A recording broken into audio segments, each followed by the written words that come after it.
Maalan godhe. Maanni amantii namaa keessa galtee baxabbachu. Yoo mangalee amantii namaa keessa waa'ee amantii Galaa jirtam waa'ee Yesuus malee dubbattaat. Maal jedhee naase?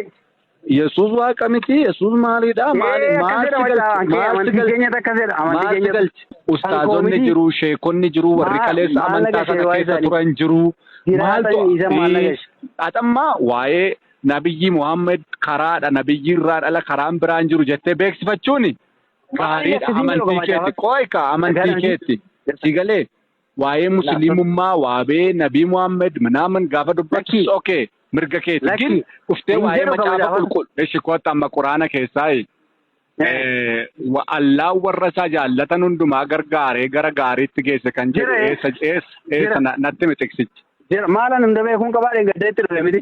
Ani hin beekne maa dubbattere. Intini isaan beeku kan tiksiisaan beeku kan dubbise. Ani hin beekne maa dubbattere. Tiraasileet godhanii ilaale. Tiraasileeta maataa ibsitanii maa yoo barbaadde. Natti mika amma isa tiksee akkas jedhu sana nan barbaadan amma Allah warra jaallatuun amma takka amma deemaa jirtutti abdi nama of jibbisiisaa jirta dhugaa rabbii. Haala sanaa godha namni mataadhaan haa dhaabatu. No gartokkeen of jaallatu. Maal siin godhu namni. Maal laa gootan kaleessa sarras maal laa gootu. Maal akkasii goonu barbaaddati faayidaa barbaadda moo amantiirra. Maafan hin barbaadu faayidaa. Maachuudha amantii keessa faayidaan hin jiru bar. Maaf hin jiru re. Amantiin lubbuu kee fi warri immoo warri faayidaa irraa barbaadan immoo warra lubbuu isaanii gurgure lubbuu kee gurgurtee faayidaa argachuu barbaadda. Faayidaan immoo dirqama dhalli namaa tokko faayidaa argachuudhaaf uumame lafa kanarratti si galee. Baala abbe amma akka maxxansa keetti kan daawwatamaa jiru kan Jawaariif kan Abiyyi Ahmed qofaadha.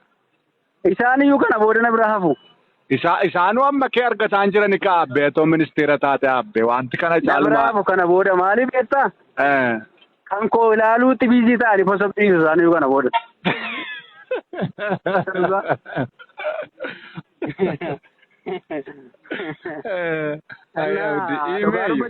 Akka hiriyaa kootti waa tokko qofaachuun amma poozitiivili jechuudha. Kun yaada qulqulluudhaaf doo. Na hubatta immoo dheeyyaadha. Waan asi jaalladhuuf immoo sitti hima. Amantii ofiitti cimuuni. Jechuun amma hiriyoota qabda. Miti amantaa kiristaanaa keessaa hiriyoota qabda. Fira qabda. Obbolaa qabda. Maatii qabda. Hin qabu. Oromoon obbolaa kee miti Oromummaan himattuu ishisa kaanniis.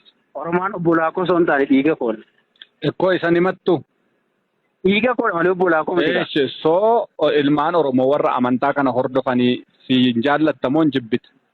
Baay'ee Oromummaan sanyii koodha dhiiga koodha amantiin garuu lubbuu koodha sii galee. Hin jaallattamoo hin jibbita reen jedheen amma sabichi maaltu sii gale amma waa'een amantaa kana atoo dheengadda dhaqxe maal baratte amma yoom gatteessee qaraate yoom masgiida deemte yoom dubbiste. Situ na geesse moo eessatti beektati dheengadda dhaqoo koo.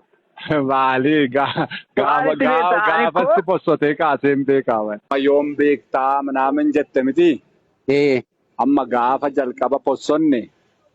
Ajandaan godhaa callisnee ajandaa goonaa. Ennaa miidiyaa qabnutti fayyadamna kaa miidiyaa iji namaarra jirutti fayyadamuu qabna kaa jalqaba. Miidiyaa sammuu namaa keessa roonnee namaa keessa jirutti fayyadamte.